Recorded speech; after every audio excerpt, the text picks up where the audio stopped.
In this episode of New York Next, we speak with Fleur du Mal founder Jennifer Zuccarini, whose design pieces worn by Beyonce, Kendall Jenner, and Anne Hathaway. She tells us about her love for the garment district, how virtual reality is changing fashion, and why social media is key to creating brand loyalty.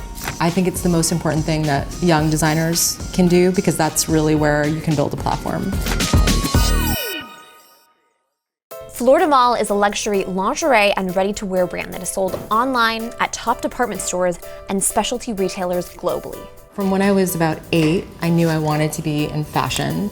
So I got my mother to get me a sewing machine and actually took sewing lessons. They were so hard. You know, like you think like you're 8, you're like, I'm gonna make clothing like in one day. Yeah, right. And then I'm like, all day we'd just be sewing like one pocket. Encountering reality at a very young age. Yes. So I kind of knew that was my path and, you know, read every fashion magazine and took in as much as I could at that time.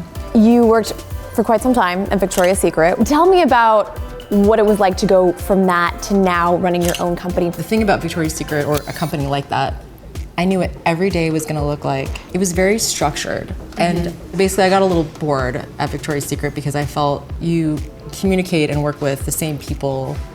There's not a lot of outside inspiration. No. And you really, here at Fleur, you've done such an incredible job of creating a brand and creating a whole experience. Prior to Victoria's Secret, I co-founded another brand in the space. So that was really my first foray into building a brand. And that's really what I'm so passionate about. It's really building, not just designing the lingerie, the clothing, it's really like the emotional experience that somebody has with a brand.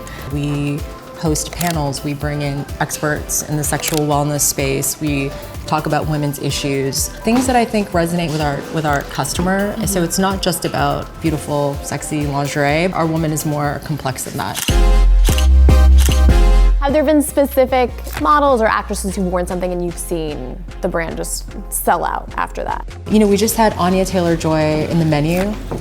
She was wearing a dress that we created for her. And the whole movie takes place over one evening, so she's wearing our slip dress, the whole entire film. Definitely like the Kendall Jenners, Kaya Gerbers, people like that, for sure. I mean, we recently had Beyonce wear something, and that was something, because I'm a huge Beyonce fan, that I was so excited about. I mean, Beyonce's shopped with us for a long time, but to actually get her out in something, like I was like, finally.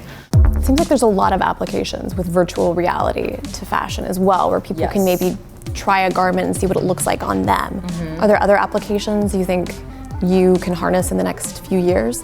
I don't know, it's not perfect yet. I don't know if you've ever used one of those. I have attempted. Yeah, and what happened? Was it? It's a little glitchy. Yeah. Yeah. I think with sizing and fit, with body types being so different, it's really hard to, I think, nail that digitally and like see yourself trying on a garment virtually. And I think the customer isn't quite there yet. I think they're gonna get there, but I don't think a lot of our customers are looking for that at the moment. But that's definitely the future. You gained traction, you gained popularity on Instagram. Yeah, Instagram is so important. Look at where everyone is spending their time. For us, like most brands, you ultimately become a content creator yourself, and content is a full-time job. It's not enough just to have a really stellar product. I don't think so.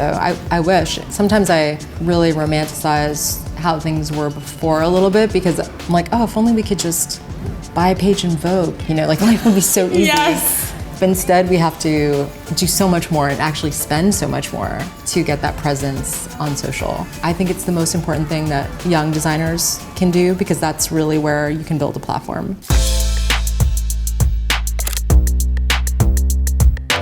What is your take on the garment district? Obviously, it's iconic, but is it still relevant?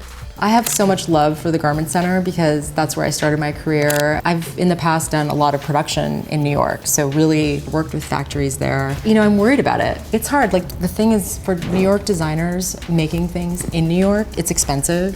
There's just, I think, a big disconnect between people saying, I want things made in the US, and actually how much you'd have to pay for that. I want it to live on.